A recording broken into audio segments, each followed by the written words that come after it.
You are listening to WTUZ Radio Podcast.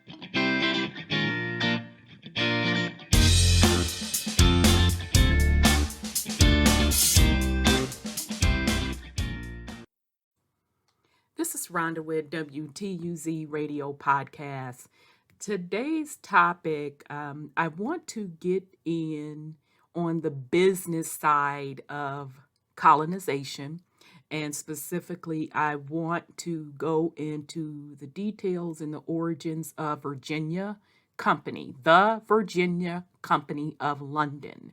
Now, for some of you, you have seen some of this information in my other material. A little bit of it will be a repeat, and I am adding on to it. And the purpose of me doing this content, because I want to be clear on what colonization is, who is and was responsible for colonization, and when these things happened. Because what we are in the midst of now are the remnants of colonization, okay?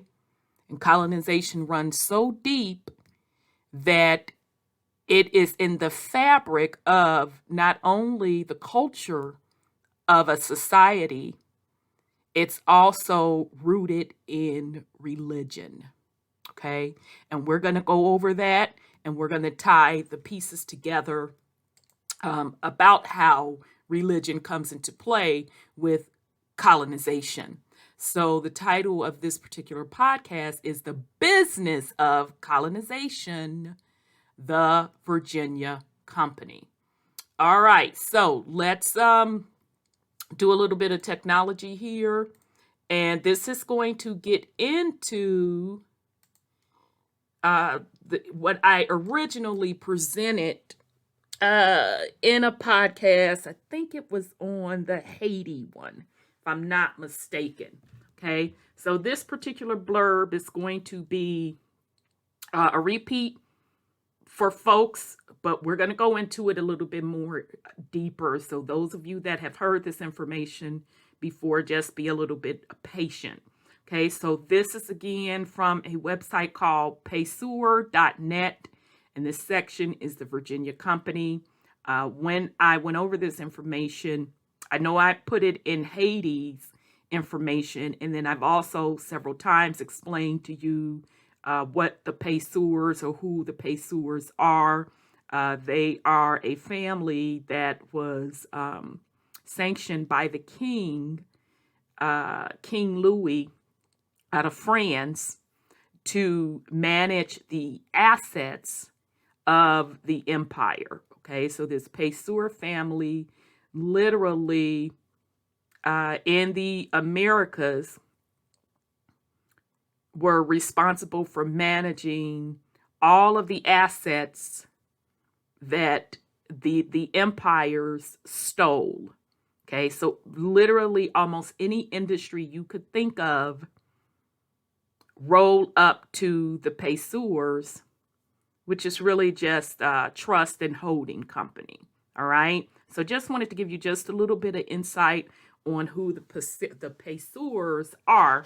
And you can again come to this particular website and you can get the history of the Paysewers as well. All right. I'll try to link the podcast where I went over the Paysewers in this video. Child, I have to remember. So let's hit it. The charter to the Virginia Company, granted by King James, provided for the incorporation of two companies, the London Company and the Plymouth Company. It was the London Company that established the first permanent English colony in America. The expedition of 120 settlers who left England in December 1606 and made their first landfall at Cape Henry, April 29th, 1607, and planted a colony at Jamestown. May 14th. As is always the case, the passage of time and the development of the technology of the times gradually brought the prospects of travel to the New World closer to the average man of the street. In anticipation of the flood of people to the New World, which was, in a time not too far off, inevitably, in order to take advantage of the possibilities for trade and commerce, which would then be affordable in 1604, a group of prominent statesmen, businessmen, merchants, financiers, and manufacturers assembled in Greenwich in the county of Kent, England, to create and form a corporation, joint stock company, and body politics, which was to be known and called the Virginia Company. Boom. Okay. Now, when I gave you all the information, and shout out to the sis, she wanted to stay anonymous, that gave me the information on the surnames coming over to the Americas in the 1619. They called it the 1619 Visitation of Kent. Okay. So now here we go. Once again, they are telling you how the Virginia Company was started. And these financiers, these businessmen, and these merchants, they did what, where they came together to form Virginia Company to finance people coming to the New World. And where did they come out of? The county of Kent. Okay? So let me hold on a second. I'm going to pull that document, and shout out to the sis who sent me that information. Just blew my wig back, and I misspoke on Legendary Top Cat show and gave the credit to Sis Tressie. She wasn't the one that gave me that information. Sis Tressie's always sending me excellent info. It was another sis that wanted to remain anonymous, and I'm going to respect her wishes. Okay? So let me pause this video, and just to give you all an outline of the details of them documenting who was coming over on the American shores, and documenting down to the surnames, their family lineage, even the crest. So hold on a second. I forgot that they put that up in here in this document, that they came from the county of Kent. So hold on, family. Okay, family, here we go. So this is the document. As you can see, this is from the Public Library of the City of Boston. Okay, so to download this PDF, you have to search for this link, and you'll be able to download a copy of this. Okay, I've shown this before, but just so you are clear. Okay, so this is the Visitation of Kent, taken in the years 1619 through 1621. Okay, published in London in 1898. Sorry.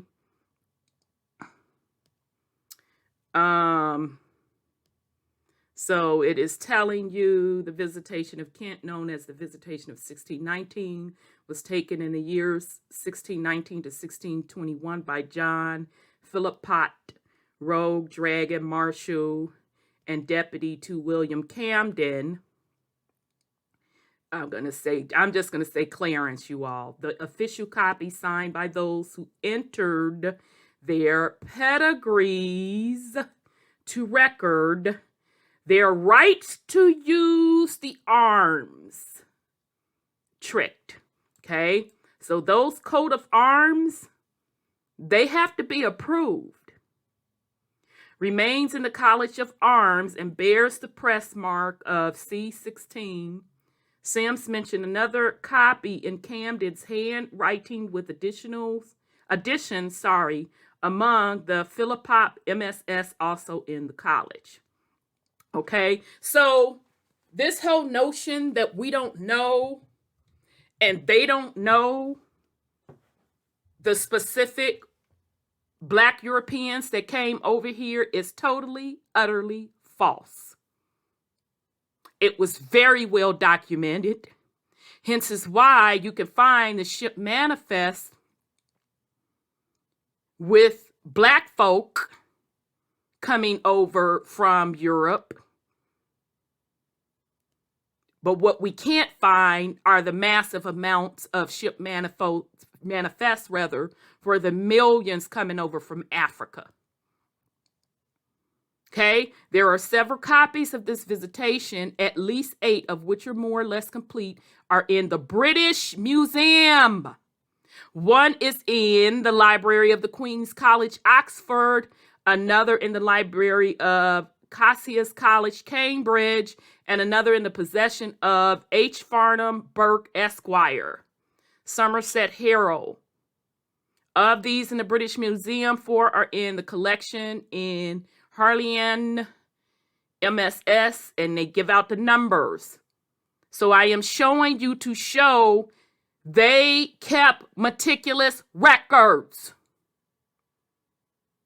Okay? Because at the end of the day, this was about business. And then also to trace who is where.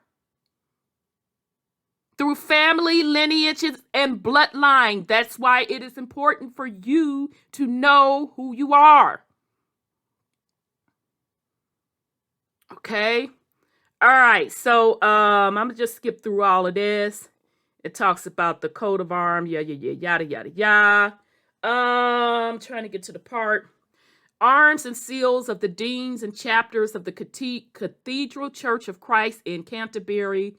An alphabetical table of the surnames and families whose pedigrees are exhibited in this book. Okay, so I'm not going to read through all of that.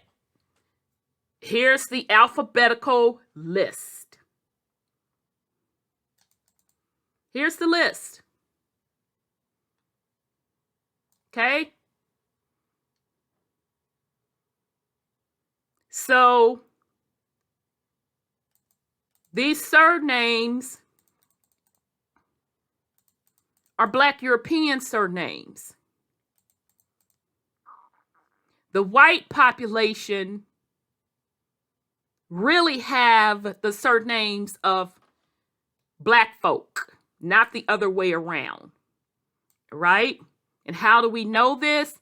Because again, the rulership of power during this time frame, aka the Dark Ages, were Black rulership. Okay? Whites were married into particular families, and then the rest of them took on these surnames of these melanated Europeans. Okay, so just wanted to show you. I'm not going to go through that. This is what I want to show you. How detailed this is. So this is the surname up here. It tells you what the coat of arms for this surname is made up of. And it's breaking down lineage at this time of 1619. So they can't sit here and tell me that folks didn't know who was whom and what was going on. It was meticulously documented. And as a matter of fact, the first one on this list, my bad, was King James. Oh, come on, thing. Now I'm not in the mood. Bear with me, family. Oh, maybe if I don't have it blown up so much. Okay, there we go. Okay, so let me wonder if I can page down. Yep, page down. Okay, yep. All right, bear with me. I want to get to the first surname on here. Just to show you. It's gonna be King James. Okay. All righty. Do. Come on, come on. Come on, come. There it is. It keeps jumping back. Okay, hold on. Just want to just real quick run through James, and then we gonna get back to the topic at hand, which is the London Company. But I'm doing this to show you all how it all connects. Okay. Oh, come on. Doggone it. I hate working with these documents sometimes. Let me do it with my hand. I'll be better off. Okay, I know I didn't go that far. Let me just go back to page 5. Sorry, family. Nope.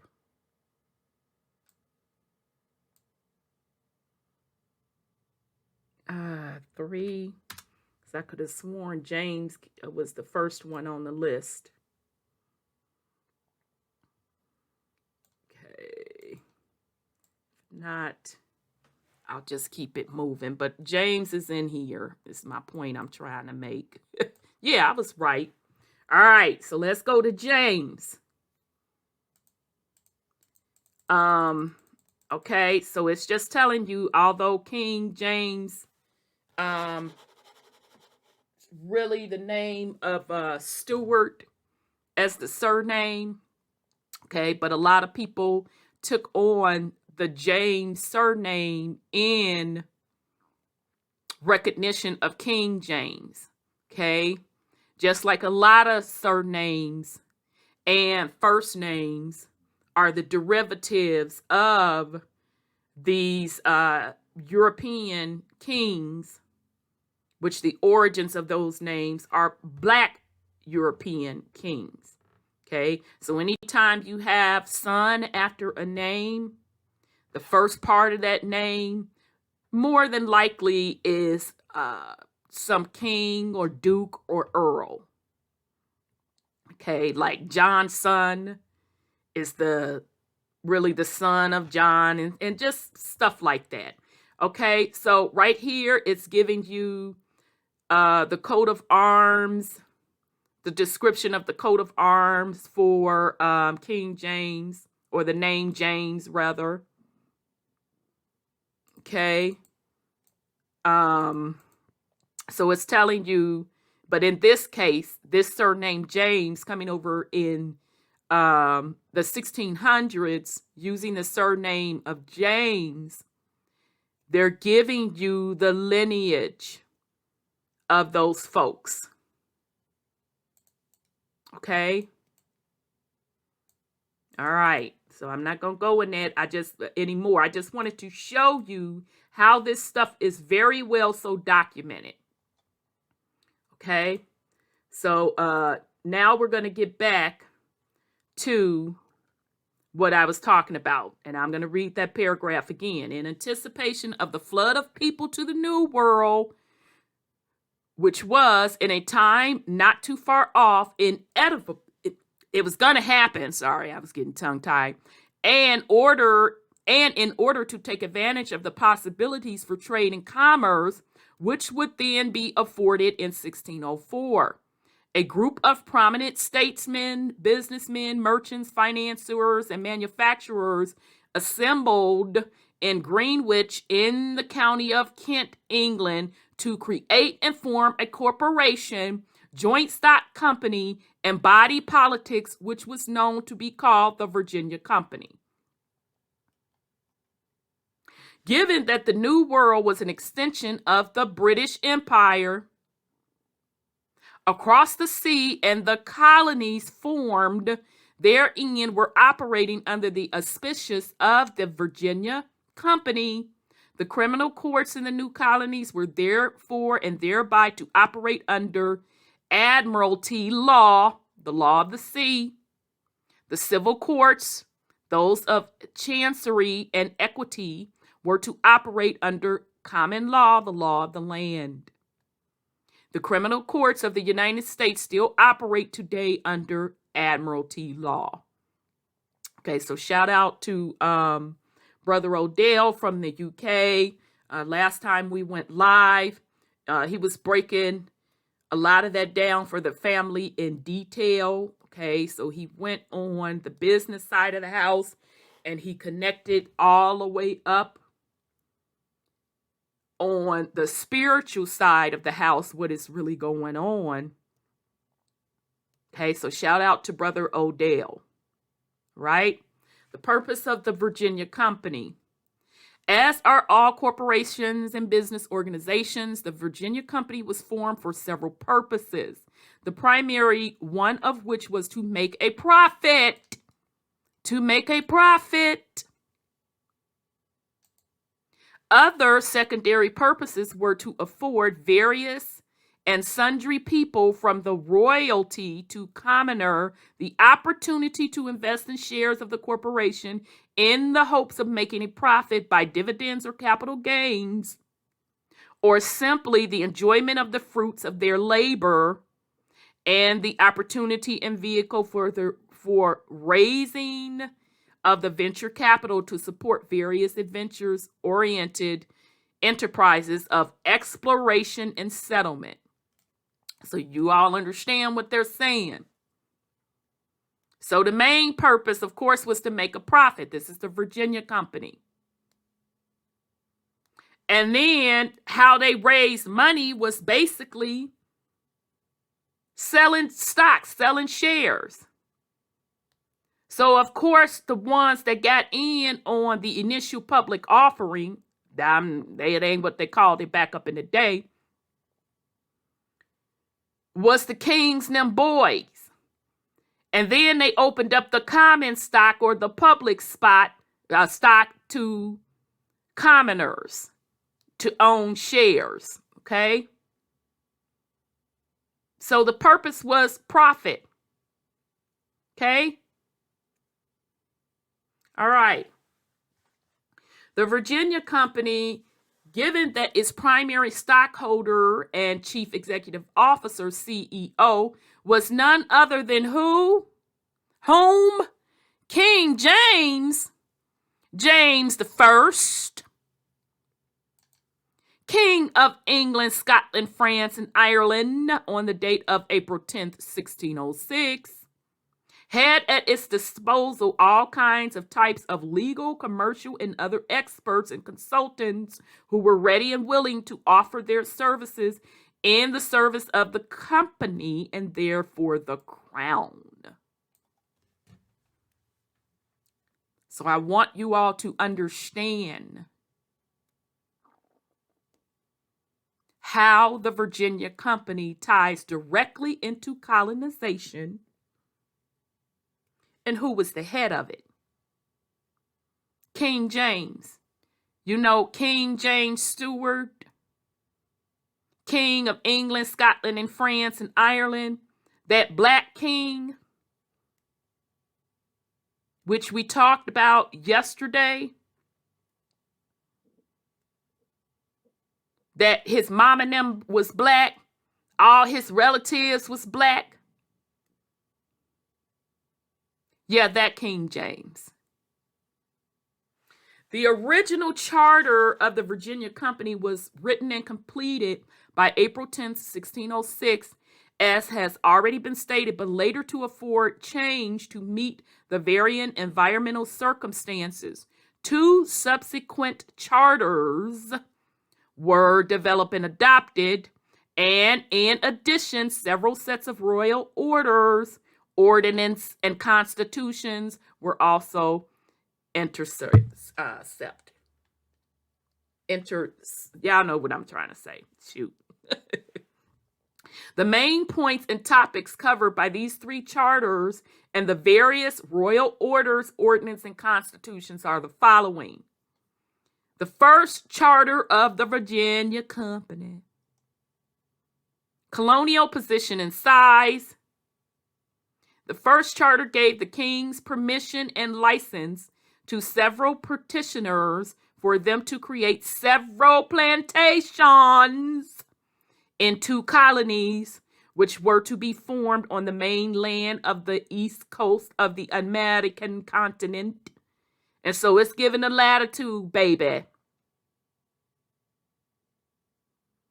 So at approximately Carolina Beach, south of Wilmington, North Carolina, right? Given the latitude and longitude again, about where present Canada, U.S. border is in the state of Vermont. In the part of the America commonly called Virginia, and into other parts or territories in America, either appertaining to us or which are now actually possessed by any Christian prince or people. And the same colony was to include any islands offshore of the mainland within 100 miles of the shoreline and between the same above mentioned latitudes. Okay, so that would mean, those those islands within this 100-mile radius that we're calling the Caribbeans today, that would include that as well. Okay, which is why when you look at the ship manifest, you will see transport of people from the mainland U.S. shores to the island, or to the Caribbean islands, plural, my bad. Okay, carrying passengers. Okay. And some has used that as the guise of the African slave trade when it wasn't so. It was just transferring indigenous people from, let's say, Cuba, Puerto Rico, to South Carolina or to Virginia, and then the opposite. Okay. We talked about that in, I think it was the Barbados drop, when it talked about how folks came from Virginia to Barbados to clear that land and then plant that tobacco crop, because the Virginia Indians had the knowledge on how to grow tobacco. Okay.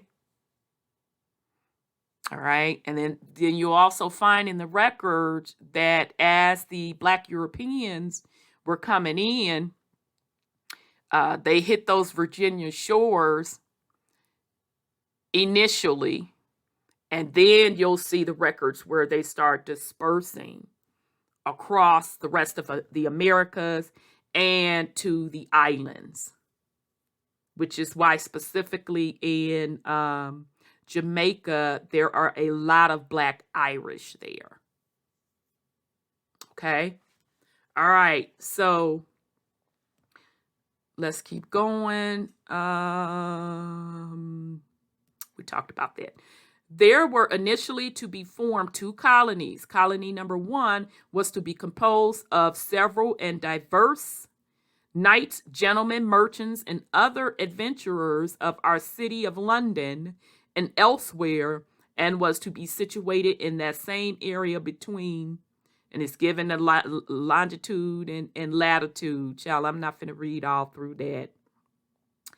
The second colony was to be made up of sundry knights, gentlemen, merchants, and other adventurers of our cities of Bristol and Exeter, and of the town of Plymouth, and of other places which to join themselves onto that colony, and was to be situated in that same area between, and then they're given a longitude and latitude, and child, I'm not going to read all that either. Each of the two original colonies thereby settled could be placed anywhere on the American coastline within the given perimeters and would, when mapped and laid out, form two squares of each 10,000 square miles, and each with four sides, each side being 100 miles long, and there was to be at least 100 miles between the two colonies. So they pretty specific to me. And they would have to be specific because, again, this is business for these folks. Colonization was about business. It wasn't about racism. It was about business. It couldn't have been about racism when you had a black man that set it up. And you had majority of black folks, merchants, the merchants and all that stuff they talking about, knights, gentlemen, were black men. And the land that they were colonizing were of black people in the Americas. So colonization had nothing to do about race, and it has everything to do about business. Same as today. All right. So the colony councils, there were to be formed 3 councils, one of each in the relative colonies, and one overseeing council formed in England. The 2 colonial councils, one in each colony, were to be composed of 13 members appointed to the councils by overseeing council in England, and both these councils were to answer to the overseeing council in England. The overseeing council was to be composed of 13 members, each member to be appointed by the king himself or his heirs and successors. So when I keep telling you all, this is about bloodline, not color. This is about the ruling bloodline and making sure that their heirs and their bloodlines forever and ever and ever hold on to power. And they not only hold on to power, but to control the resources of the planet for the benefit, let's be clear, for the benefit of them and theirs, their heirs, their bloodline, not for the benefit of the people. They are taking indigenous peoples' resources around the planet for the sole purpose of themselves personally and their bloodlines. And that's forever and ever and ever and ever and ever. Okay? So all of these particular councils, excuse me, all that jazz, they ultimately answer back up. They work for the king. All of these subsidiary corporations set up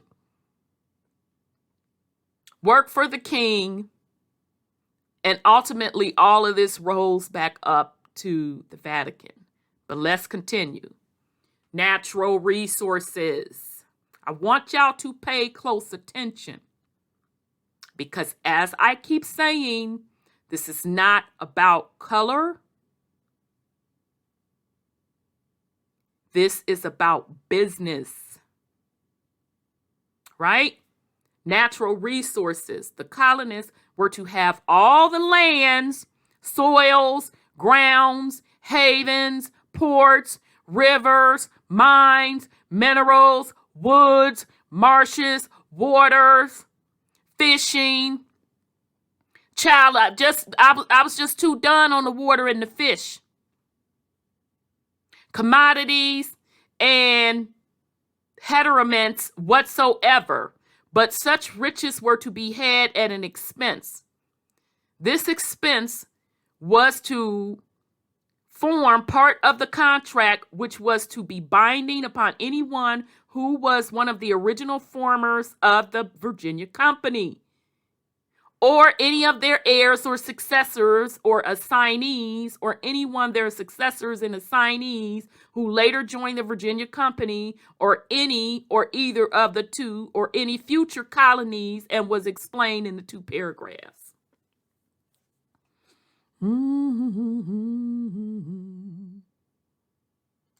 So the colonists aren't indigenous to the land, right? But yet they're telling them what they can all use on somebody else's land, on the indigenous people's land. But let's don't get it twisted now. They got to kick them ends back up to the kings. Okay? They don't own it. They get to use it and manage it, but you better run the king and them they ends. And moreover, we do grant and agree for us, our heirs and our successors, that the said several councils of and for the said several colonies shall and lawfully may be virtue hereof from time to time without interruption of us, our heirs or successors, give and take order to dig, mine, and search for all manner of mines of gold, silver, and copper, as well within any parts of the said several colonies, as of the said many lands on the backside of the same colonies, and to have and enjoy the gold, silver, and copper to be gotten there, and to use and behoove of the same colonies and the plantations thereof, yielding therefore yearly to us, our heirs and successors, the 50 parts per 100 only of all the same gold and silver, and the 15 part hundreds of all the same copper, so be gotten or had as is aforesaid, and without any manner of profit or account to be given or yielded to us, our heirs and successors, for or in respect of the same time.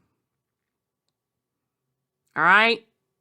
So pretty much, they got to send back portion of their yields, and you better run them profits percentage on in too. Okay? Now let's be clear.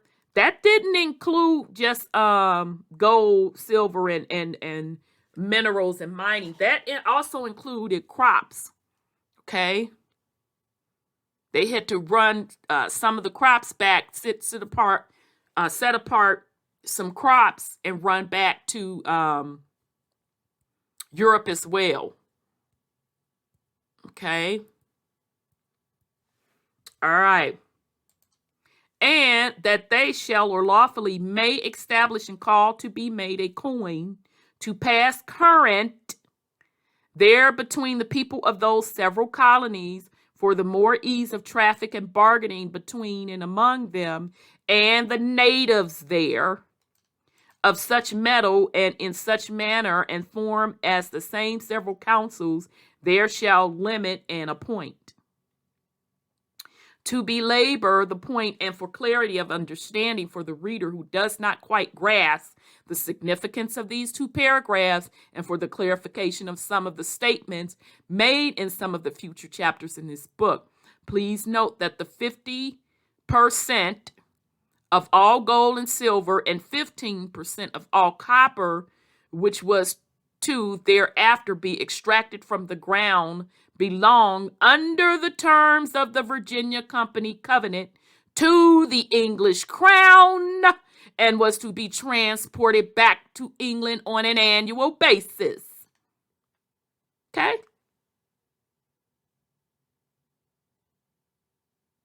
So this was under King James rulership. Under the company, the Virginia Company.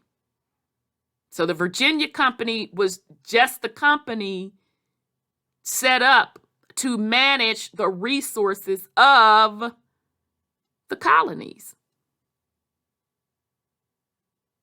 All right. This covenant is still in force today for all honorable and men and descendants of the original colonial founders and the descendants of all those who later were to join the Virginia Company. Let me just read that for the slow ones in the back. This covenant is still in force today for all honorable men and descendants of the original colony founders and the descendants of all those who later were to join the Virginia Company. So the ends are going to be ran to the Crown and ultimately the Vatican. Make no mistakes about it. Okay? And we're going to get into how the Vatican got involved. Import duties, imposts, and exercises. The colonists were empowered to seize any ship, vessel, merchant, or trader who was found to be trading goods and commodities with the colony or member of the colony, and if the trader was not a member of that particular colony, to charge that trader a duty, impost, or exercise which was to be paid to the treasurer of the colony. If the trader was so subject to payment of duty, was a subject of the British Crown, then the amount of the duty to be paid by the trader was to be 2.5% on the value of anything traded. If he was not a subject of the British Crown, then the amount of the duty to be paid was 5%. Again, this is business.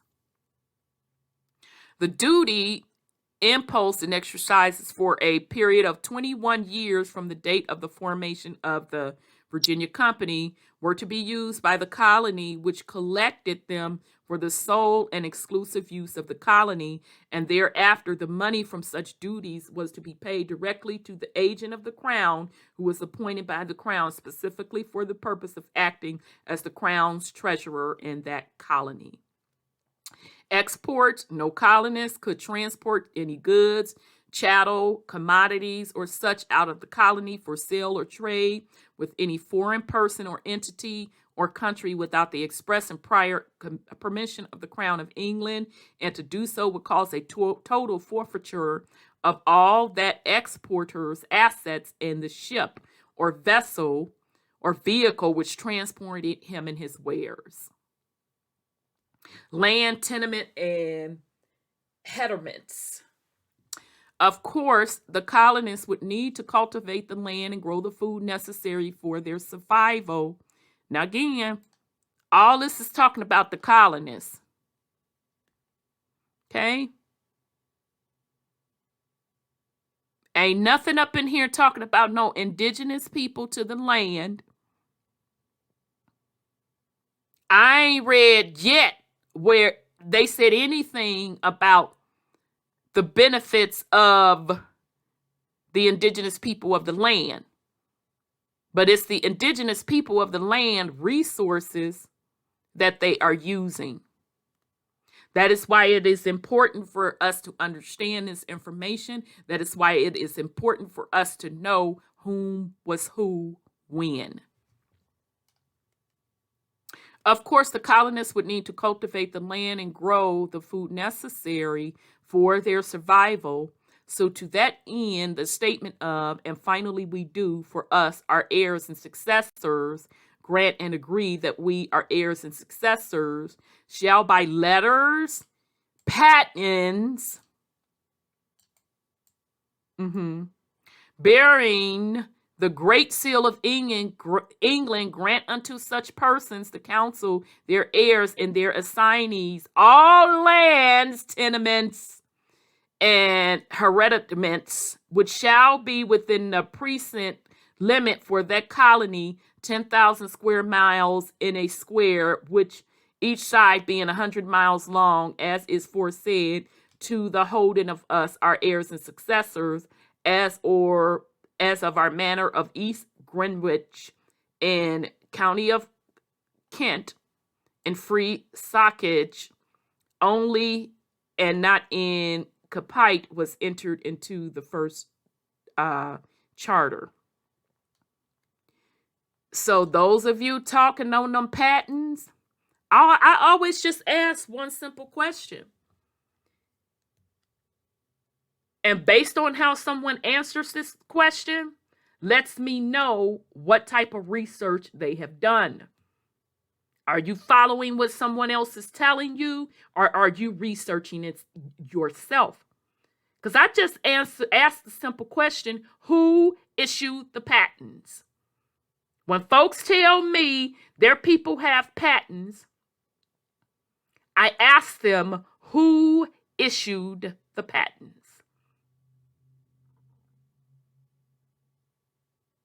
And I ask that question because people saying, well, I'm indigenous to the land. I'm indigenous to the land. Look, this proves it. My family has patents on record. Yeah. Who issued that patent? So help me to understand, how does that prove your family by bloodline owns that land? Not what was issued via the colonies or some type of agreement your ancestors made with these particular colonists or these particular companies that ultimately roll up to the king and then to the Vatican, or your ancestors purchased that patent from someone else who was granted that patent. I'm just going to read it again for the slow ones in the back. And finally, for us, our heirs and successors, grant and agree that we, our heirs successors, shall by letters patent bearing the great seal of England grant unto us such persons. Okay, so they're giving all of the breakdown of the square miles and all of that to be holding to us, our heirs and successors, as of our manor of East Greenwich in the county of Kent, entered into the first charter. Okay. So patents out the gate are issued via Europe. So just because your family holds a patent, and I don't care if it was directly given from King James himself, his heirs, King Charles' heirs, King Louis' heirs, King Louis' old lady. I don't care whom issued it. That does not prove that you are indigenous to the land. Okay? All right. The statement to beholden of us in free sockage only and not in Capite meant that the colonists were granted land under a deed of trust, and they could not claim ownership of the land. Ownership was retained by the crown. They could use the land for themselves and pass the perpetual use of their particular piece of land on to their heirs, successors by blood, marriage, or adoption, and assignees. Uh-huh. Mm-hmm.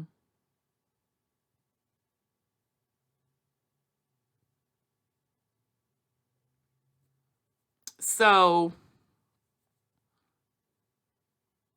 I want y'all to think on that, because we keep bringing you all these receipts.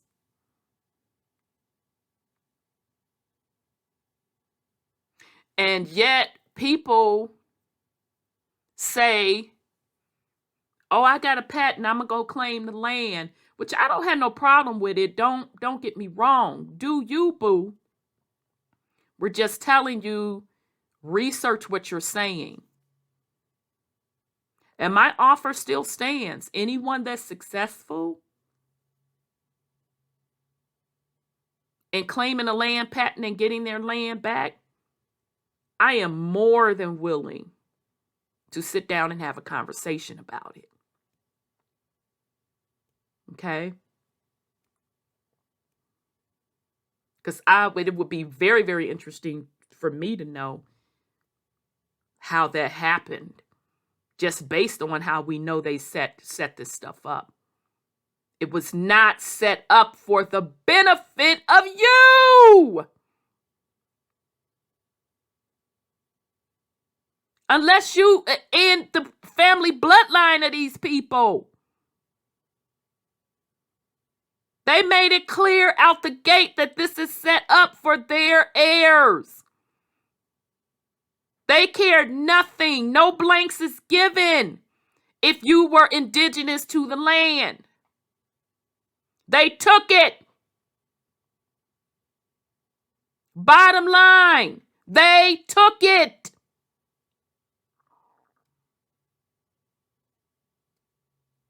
Okay? No blanks are given if your ancestors came over from Europe, whether you're melanated or Caucasian, to work the lands.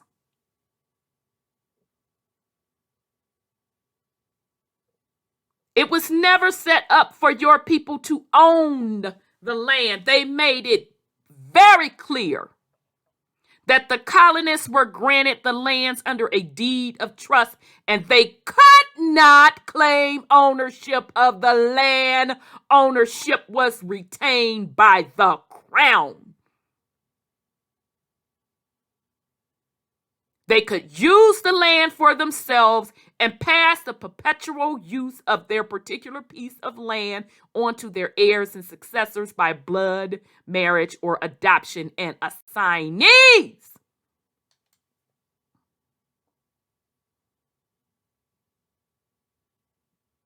So the colonists, you ain't got nothing coming.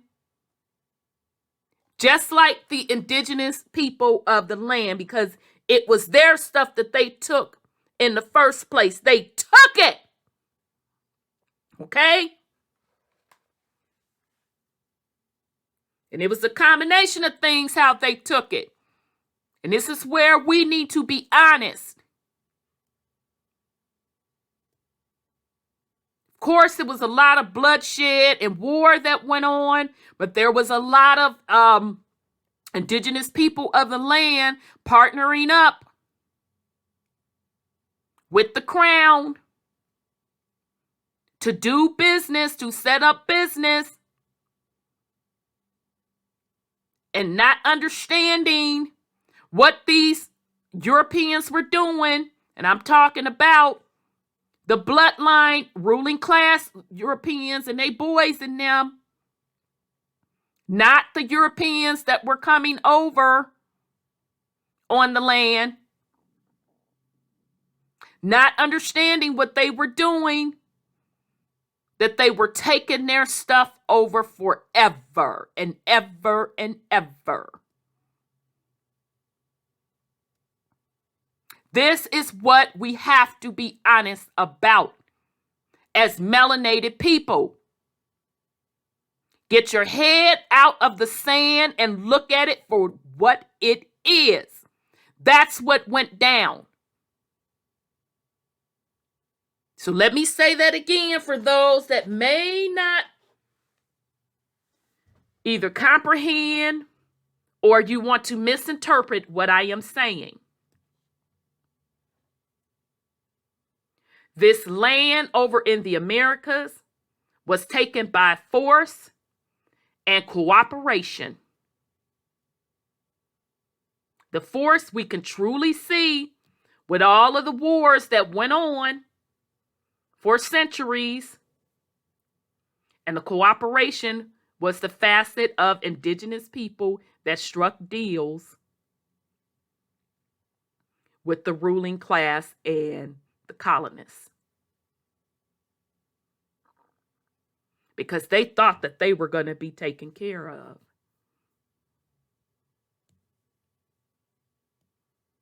And they pretty much let the fox in the hen house.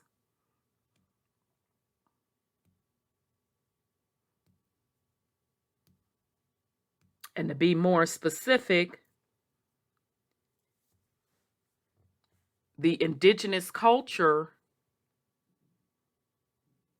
in the Americas, you failed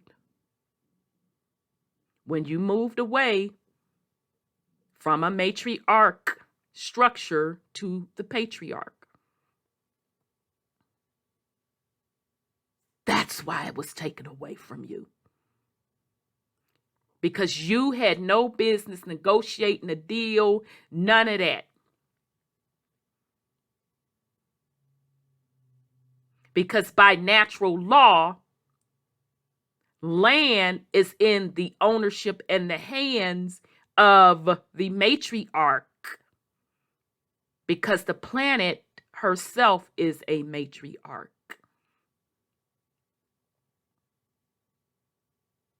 So you broke natural universal law. And you fail because of it. Okay, so that's for another time, another podcast. But this is how deep this stuff runs. All right. They could sell the perpetual use or part or all of their piece of land to someone else, but the original ownership of the land was claimed and retained by the crown. The royal orders of November 20th, 1606. The first paragraph of this letter appoints the King's Council of Virginia in England and gives them, the council, a general description of their duties towards the two separate councils and colonies in Virginia. They were to nominate and appoint the members of the council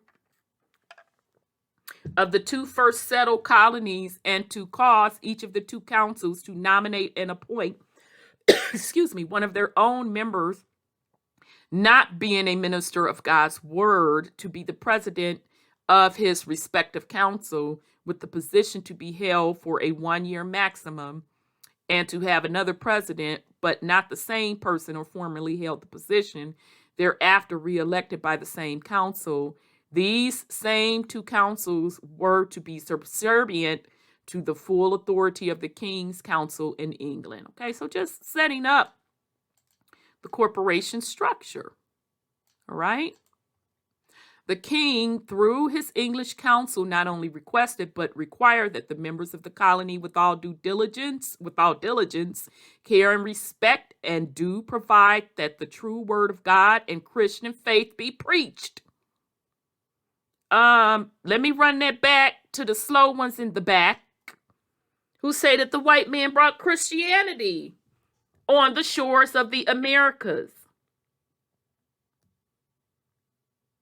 The king, through his English council, not only requested but required that the members of the colonies, with all diligence, care, and respect, do provide that the true word of God and Christians' faith be preached, planted, and used not only within every not only within every of the several said colonies and plantations, but also as much as they may amongst the savage people, which do and shall adjoin us to them or border upon them, according to the doctrine, rites, and religion now professed and established within our realm of England. So the white man didn't bring Christianity to the Americas. It was a black man. Okay? Criminal law. All criminal offenses or offenses against the state or king were tried and has been said before under admiralty law.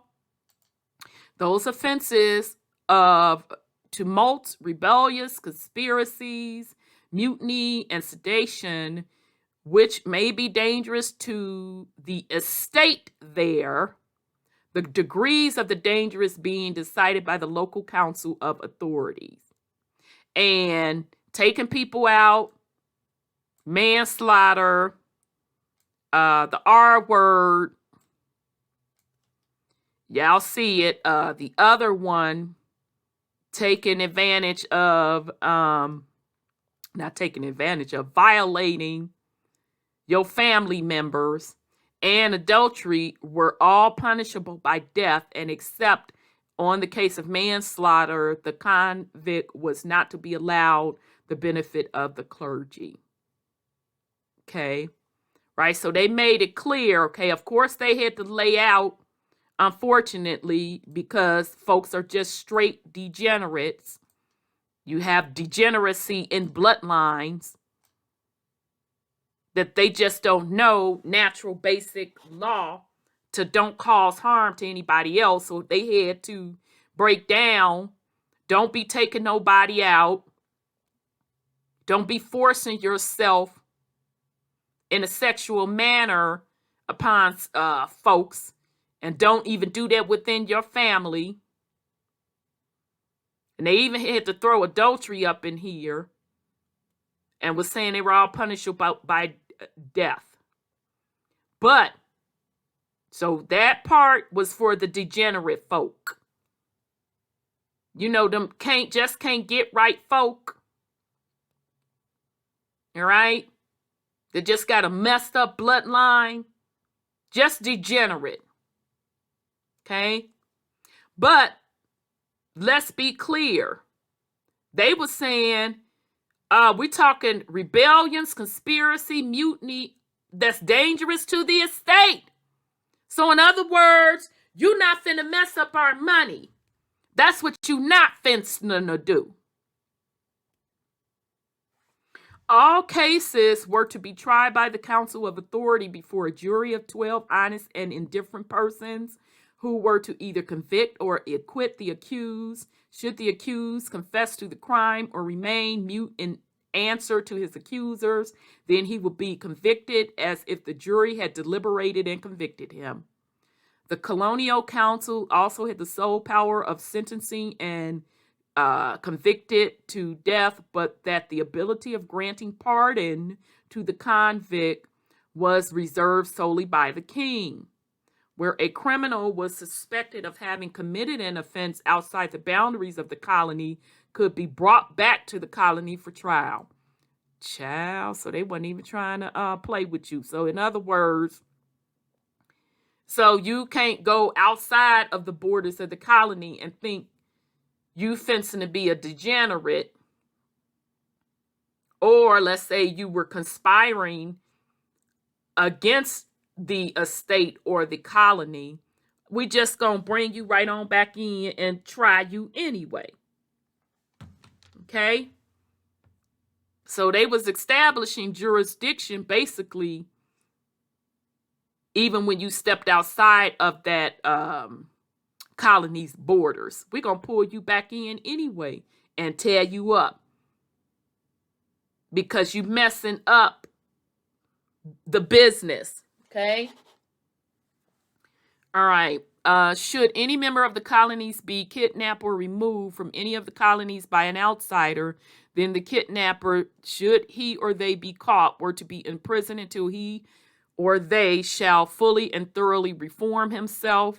Should this miraculous reformation not take place, then the malcontent were to be speedily exported to Europe, to England, where he or they would presumably be suitably punished by the king's pleasure.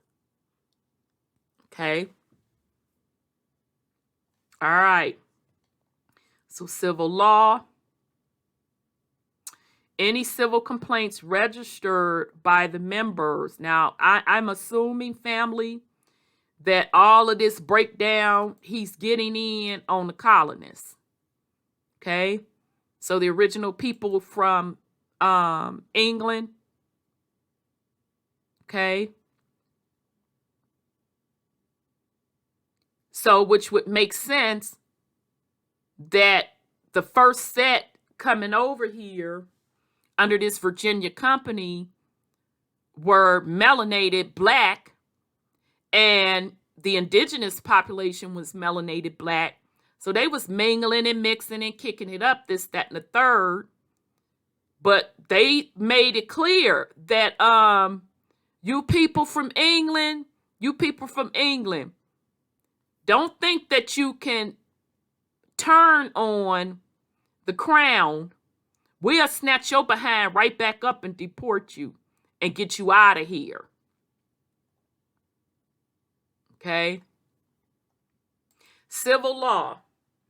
Any civil complaints registered by the members of either colony were to be taken care of by the respective colonial councils as near as the common laws of England and the equity thereof as may be, and the local council shall have the power and authority to hear and determine all and every other wrongs, trespass, offenses, and misdemeanors whatsoever upon accusation of any person and proof thereof made by sufficient witness upon oath, and the councils were granted the authority to punish the offenders by reasonable corporal punishment and imprisonment, or else by a convenient fine, awarding damages or other satisfactions to the party aggrieved. The council determining the amount and severity of the punishment, having regard to the quality of the offense or the state of the cause. And any and all judgments and sentences, whether criminal or civil, were to be registered in a book created and maintained for that specific purpose. So those people running around talking that crap about common law, we going back under common law. No, I just use simple logic. I just ask simple questions. Who's that common law still under? While y'all flapping your gums about this common law, oh, we want to go back to common law. We don't want to be up under admiralty law. We don't want to be up under administrations and ordinances. We want to be up under common law. And that's melanated people flapping their gums, some of them. The paperwork pushers. As well as Caucasian folk, some Caucasian folks, of course. And then set up this whole movement around common law, specifically Caucasian folks, and the Caucasian folks that are into that. That's where the whole patriot movement came from, talking about going back under common law. So where did that stem from? Okay. So now you're not fooling me, because it's all of the same origins. Okay. Now what you can do is you could take all of that stuff back over to Europe with them shenanigans. And I'm sure even the indigenous people of Europe, who they were done the same way, they were colonized the same way that the Americans were colonized. They don't want to be bothered with it either. Okay? So that whole going back to common law and patriarch movement, it ain't nothing but a psyops. It's just jumping you out of one pan into another. That's all. With both of the pans still hot. So you jumping out of the fish grease in one pan into the pan with the chicken grease. That's all. This is why it is important for you to study as an individual, as these people are bringing this stuff to you, trying to run game on you. Warehouses. The first 5 years immediately after the initial settlement, the colonists were to bring all their produce and place it in a warehouse specifically constructed for the purpose. In addition to the local produce, everything thereafter brought to the colonies from England was also placed in the warehouse. Okay, yep, I specifically remember going over this. Okay, so bear with me, those who have heard this before. So each year the council was to elect a warehouseman named the treasurer or Cape merchant to take charge and manage the commodities stored in his care. This person could be reelected by the council upon the expiration of his 1 year service. In addition, 2 bookkeepers were to be appointed, each also for a term of 1 year, one to keep a register of all things brought into the warehouse, and one to keep similar book of all things removed from it. So they ain't trying to play, okay? So I'm not going to read through all of this. I just wanted to give you all the origins of the Virginia Company, and we're still not done because I want to go into other stuff. This is already going to be long, okay? So this is how tight they had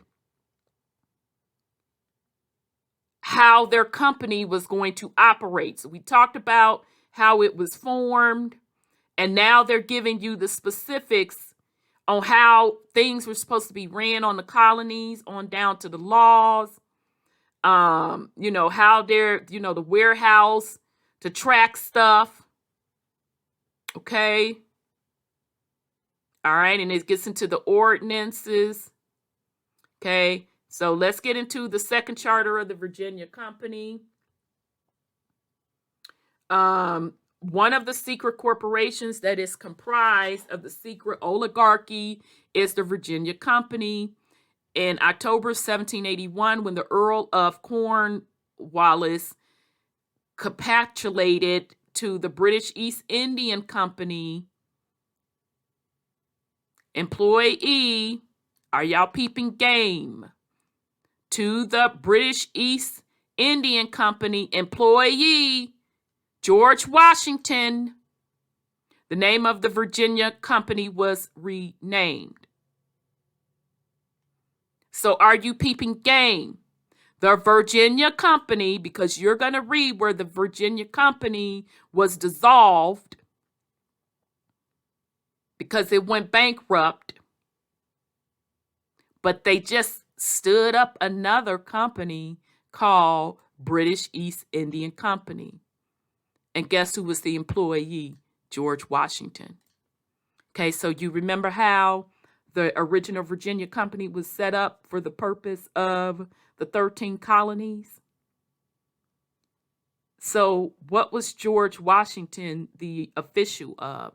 Wasn't he the official first president of the United States of America, which is a corporation?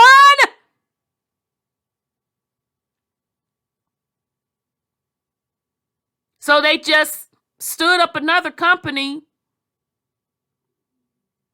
but it was really the same thing as the Virginia Company.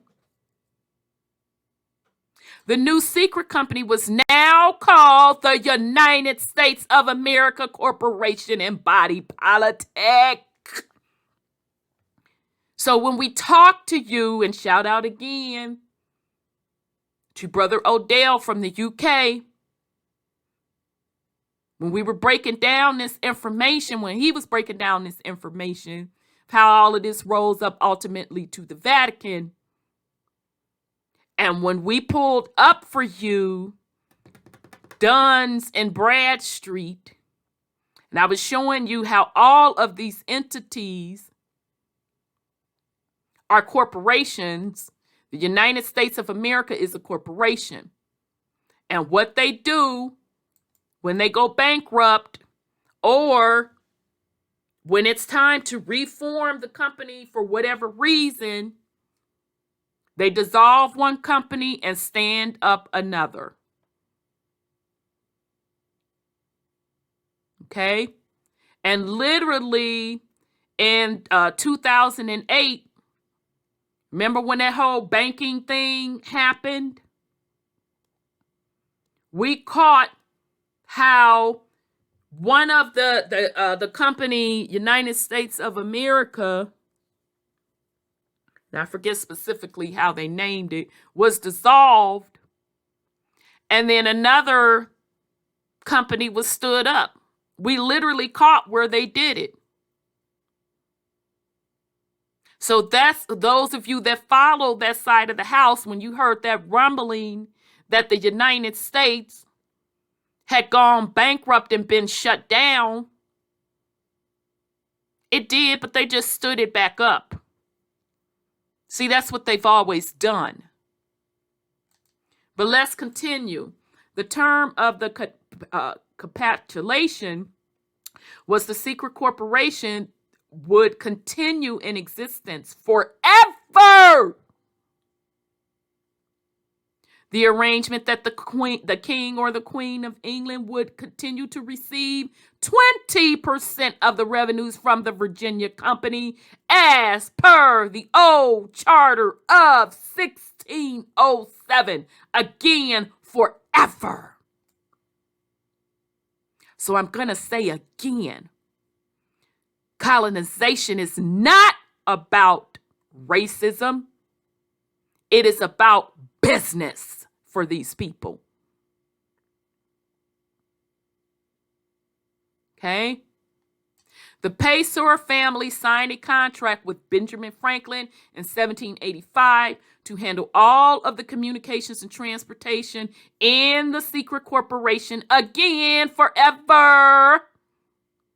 So this Paysewer family, like I told you, they manage the assets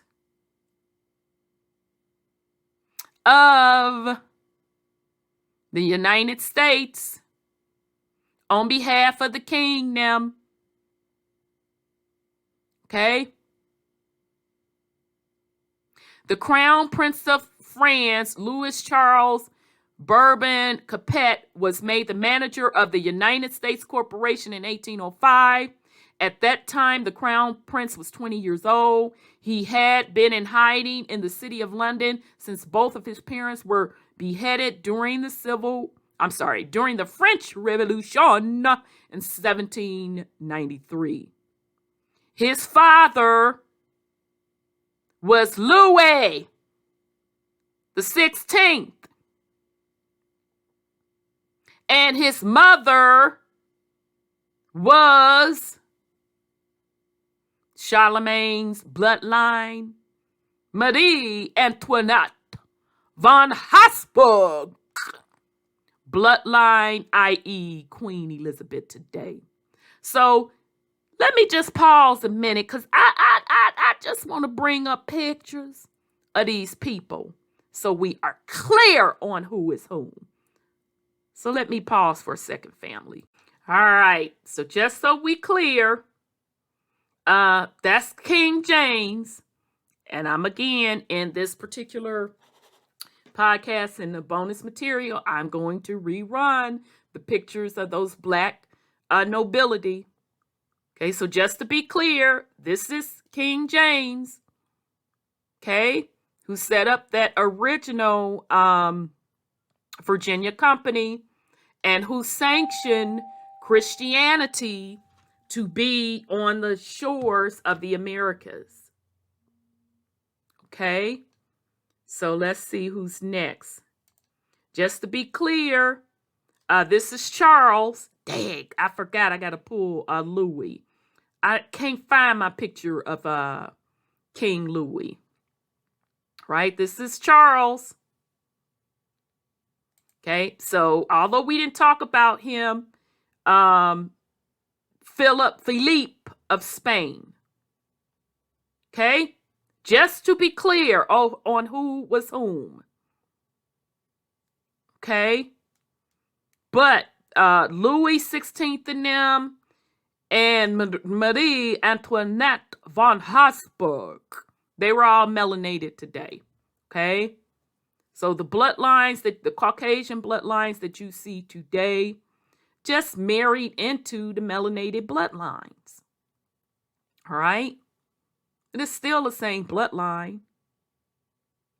Okay, so I'm not going to go over the rest of that. I just wanted to show you all the high-level origins of the Virginia Company. And again, this is from the Paysewer.net. Okay, so what I want to get into now, this is an extract from Virginia Company of London, a manuscript. Okay, this is coming from the Library of Congress. Okay, so what I wanted to get at with you all with this one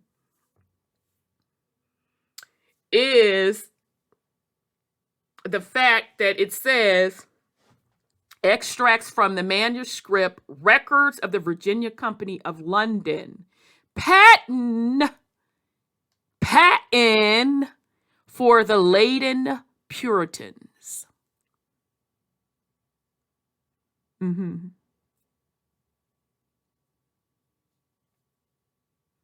Again, this is a patent for the laden Puritans. May 26th, there go that 1619 again. So now, what was the 1619 project about? Was it about slaves coming over from Africa? Or was that 1619 project really about those Black Europeans coming over? Because see, one is documented extremely, extremely well. They documented it to the hilt in this 1619. Let me scroll it up myself. In the 1619 Visitation of Kent. It's documented extremely well. So here we got again, let me flip back. Sorry, I'm not trying to make y'all dizzy. Here we got again, manuscripts, records of the Virginia Company of London, patent for the laden Puritans. May 26, 1619, one of Wincop commend to the company led by Earl of Lincoln, intending to go in person to Virginia and there to plant himself and his associates, presented his patent now to the court, which was referred to the committee that meeteth upon Friday morning at Mr. Treasurer's house to consider and, if need be, to correct the same. Okay.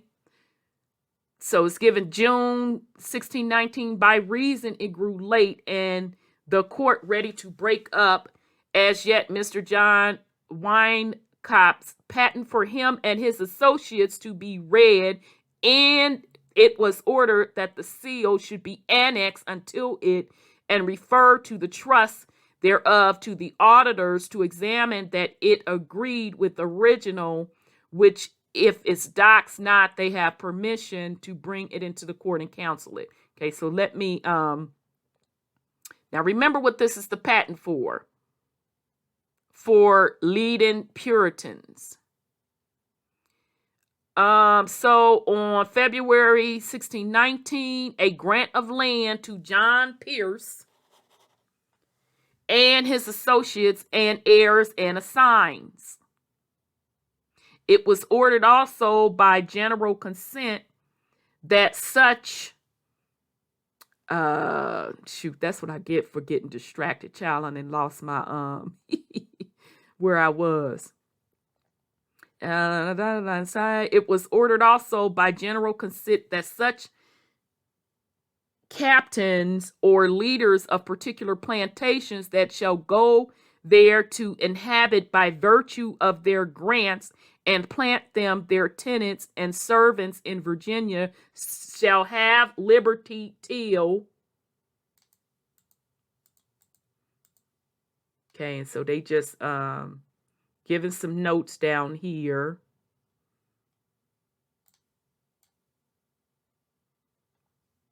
All right, sorry, I'm trying to make sure I'm not leaving nothing out.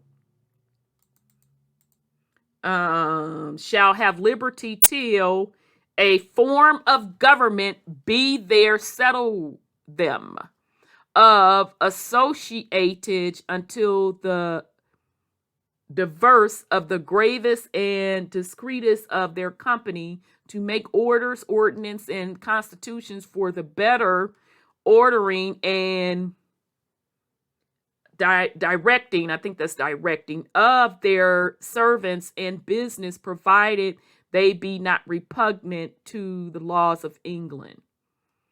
Okay, so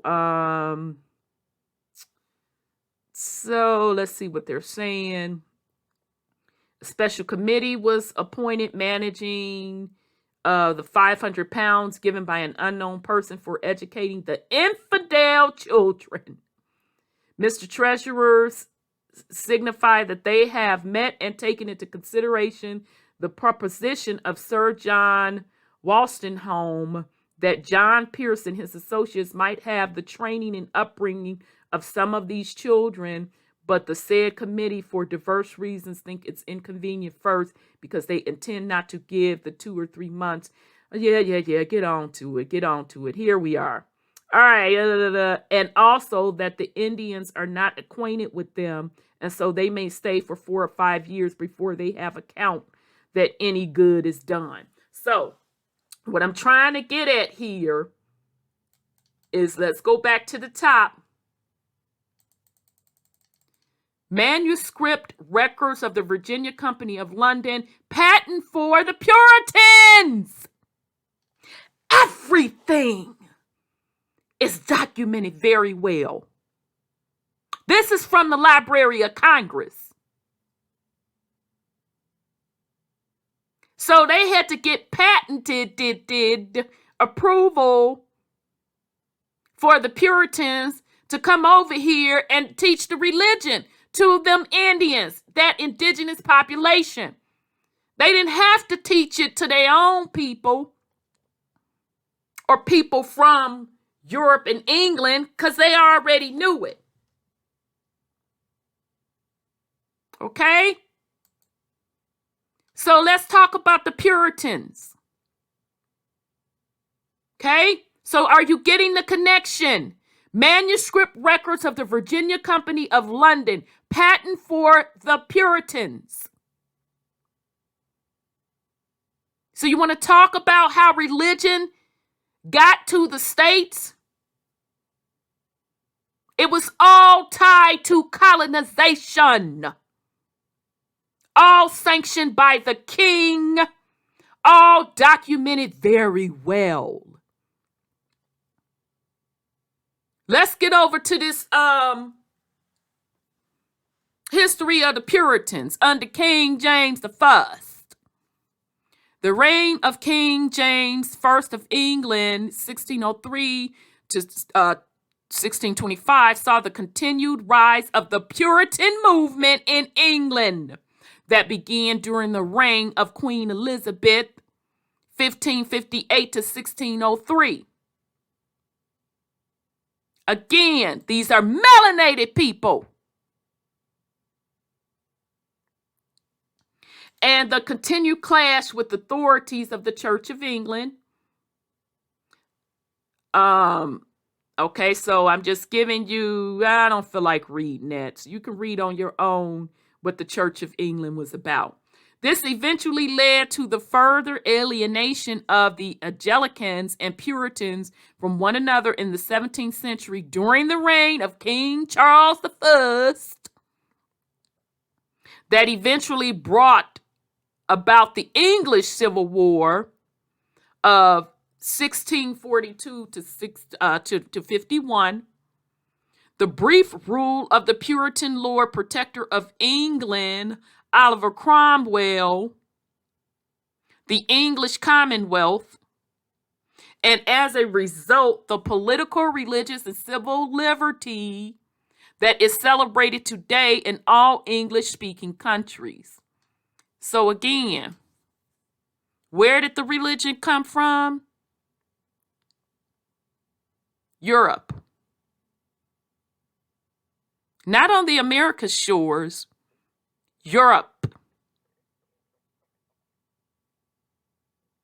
It had to be sanctioned.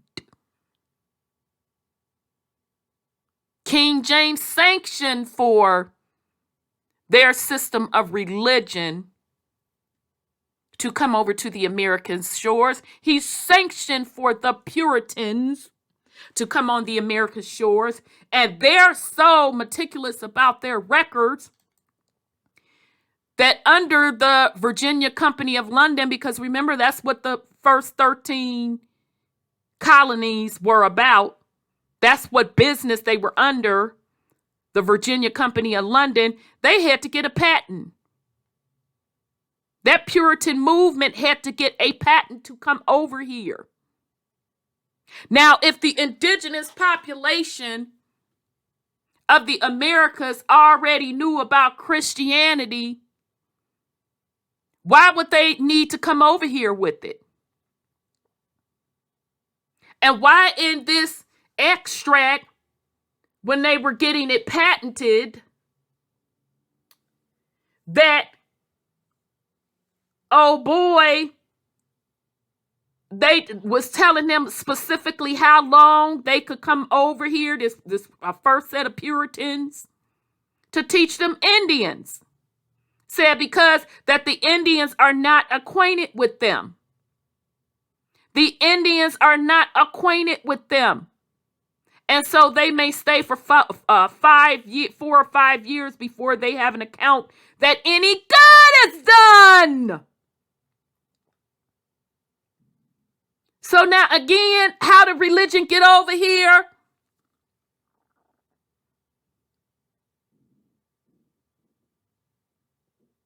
It's been meticulously documented that through Europe, religion was brought over here.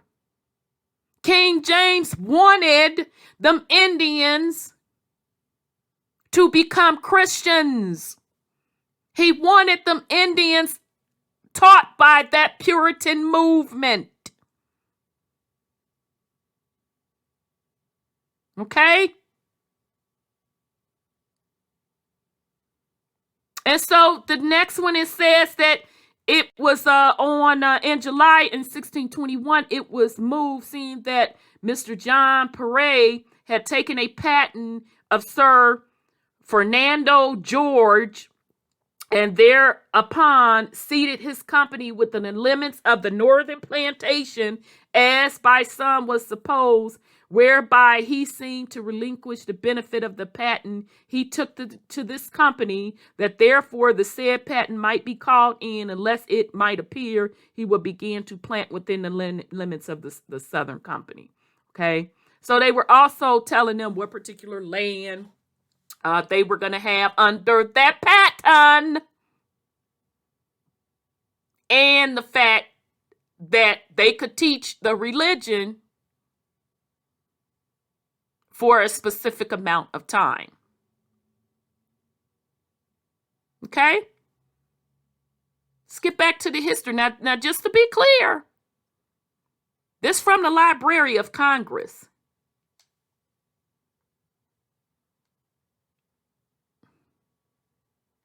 Okay? The Virginia Company of London extracts. Okay. Manuscript records of the Virginia Company of London, patent for the Puritans. Okay. So I'm going to do a follow-up to go a little bit more in detail with this. Okay. But for now, let's get to these Puritans and we're going to wrap it up for this particular segment. King James was brought up in Scotland under the influences of strict Scottish Calvinist tutors like George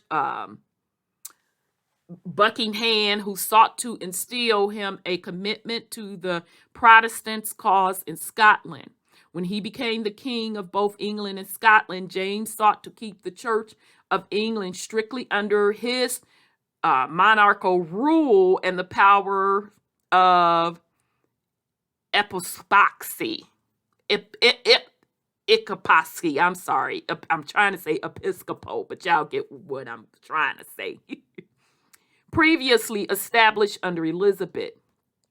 King James held strong convictions of the divine right of kings and even wrote a book on the subject. To that end, he continued to suppress many of the important aspects of the Puritan movement, including the many Puritans, Congregationalist, and Presbyterian views of the church government.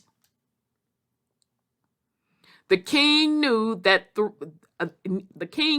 though, that he needed the Puritans to strengthen the Protestant establishment in England, as well as every aspect of the nation's prosperity and success.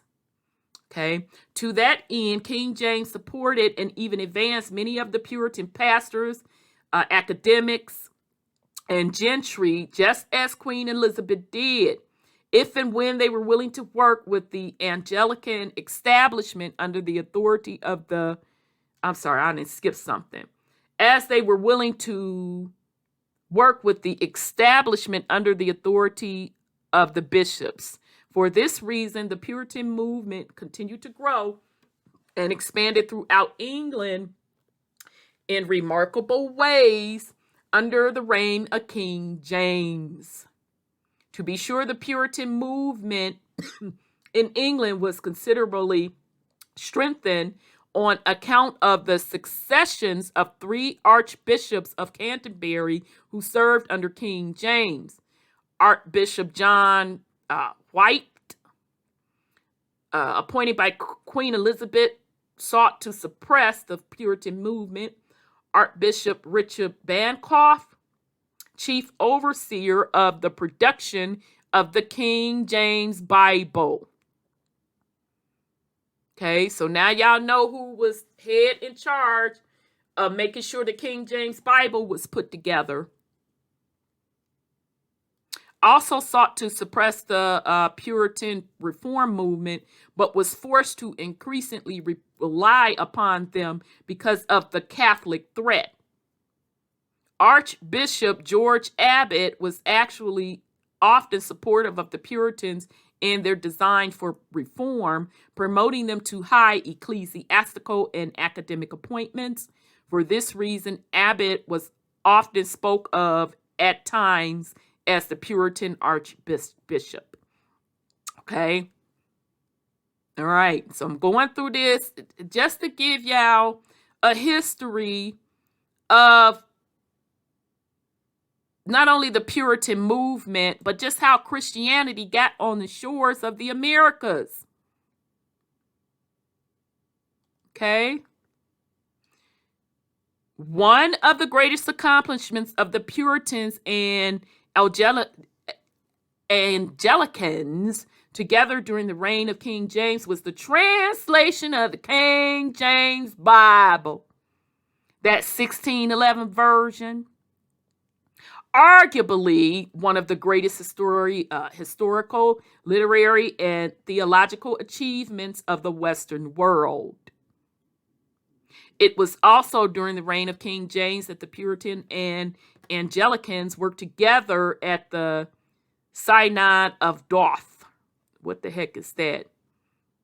So that was an international synod held in Dort in 1618 and 19 by the Dutch Reformed Church to settle a divisive controversy initiated by the rise of Arminianism. The first meeting was, all right, whatever. An international conference of reform theologians that drew up the canons of Dort in defense of the 5 points of Calvinism, refuting the Arminian heresy. It was moreover during the reign of King James that the Pilgrim movement within the Reformed churches separated from the Church of England and began their colonization venture in America known as the Plymouth Colony, 1620. Okay? Under the leadership of William Bradford and William Brewster, these great achievements of the Puritan movement in England under King James shows how widespread the influence of the Puritanism was at the time and how they adopted to the king's authority in different ways. Some of them sought to work within the establishment like William Perkins, master of Emmanuel College, while others left the Church of England and ventured elsewhere, like William Ames, who spent much of his career in Holland. So now, how did Christianity get to the shores of the Americas? It was through the Puritans, which was sanctioned by King James, because they were teaching the Indian population Christianity. So if Christianity was already in the Americas, and if all of those things that happened in the Bible was already in the Americas, and the indigenous people of America was already had knowledge of those practices, even the Jewish practices, why would they need the Puritans over here? Why would they need a Bible?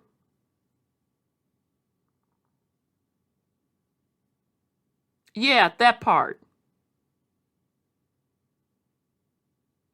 The English Puritan movement that began in the reign of Elizabeth and grew in strength and influence in England during the reign of King James sought to further work of reforming the Church of England, eradicated the influence of Roman Catholicism in the land, as well as promote the national interests of English crown and the English people under a united Protestant confession that was in strict conformity to the Bible and Reformed theology. This Puritan vision that began in the Elizabeth era would eventually result in the Westminster Assembly and the Westminster Standards, including Westminster Confession of Faith, the Shorter Catechism and Larger Catechism, and the Directory of Public Worship. Under James I of England, the Puritan movement coexisted with the conforming Church of England in what was generally an accepted form of Episcopal Protestant religion. This equilibrium was distributed towards the ends of the period by several new development doctrines from the Synod of Dort, politically from the discussion of the Spanish Match shortly after the outbreak of the 30-Year War, and the internal to the church with a partial shift of views away from Calvinism. Separatists who had never accepted King James' settlement of religious affairs began migrating to New England's colonies from the Netherlands as well as England. Okay, so I'm not going to read the rest of this. You can certainly read it yourself. Okay, but my whole point of this was to once again not only give you a high level of the Puritans, the history of the Puritans, just to show you the origins of the Puritans, to tie it back to them bringing Christianity over to the Americas. It was not already here. And I don't even want folks to come up there to me, well, you know, the Indians weren't practicing Christianity. They was practicing Judaism. Oh, okay then. So if that's the case, then why would they have to put so much work into teaching them Christianity? So are you saying that all Indians were Jewish or Hebrew, and that King James and them came over here and just converted them Indians to Christianity? Is that what you're saying?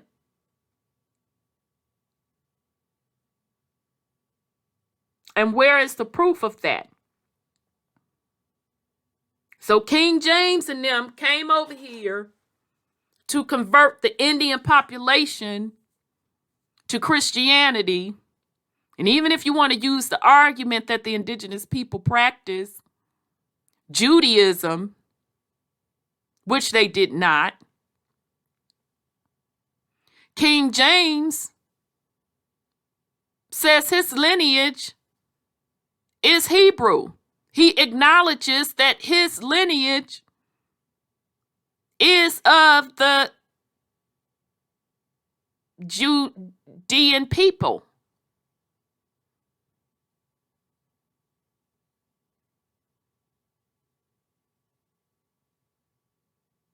So that doesn't make sense either. They are telling you just in this little bit of snippet how over in England and over in Europe, period, they make the decisions on what religions are going to be practiced. And they was arguing amongst themselves on what was going to be practiced. And people was ticked at King James because he was moving from Catholicism to more on that Protestant level. And he created the Puritan stuff, but make no mistake about it, King James says that he is a Hebrew and a Roman by bloodline.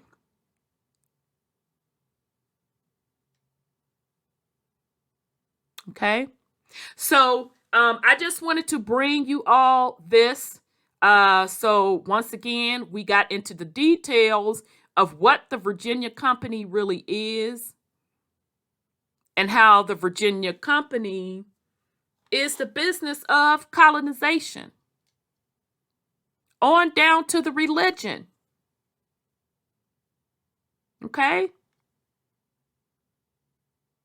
So when we talk about these things of what colonized the world, and I'm going to specifically go on the side of the Americas, you have to take a hard look at religion also.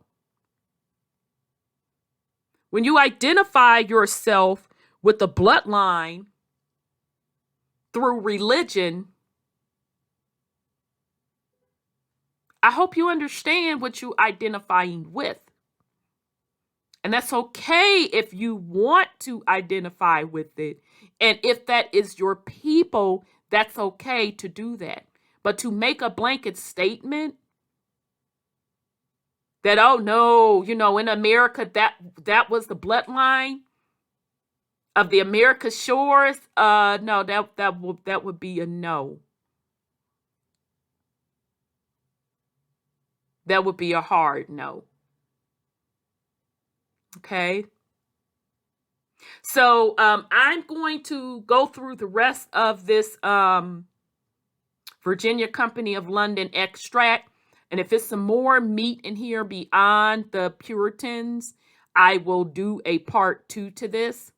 I am going to, once again, at the end of this particular podcast, I'm going to put those pictures again of those Black Royal European bloodlines. Okay. That's where the origins of all of this started. All right. So thank you all for your support. This is Rhonda with WTUZ Radio Podcast.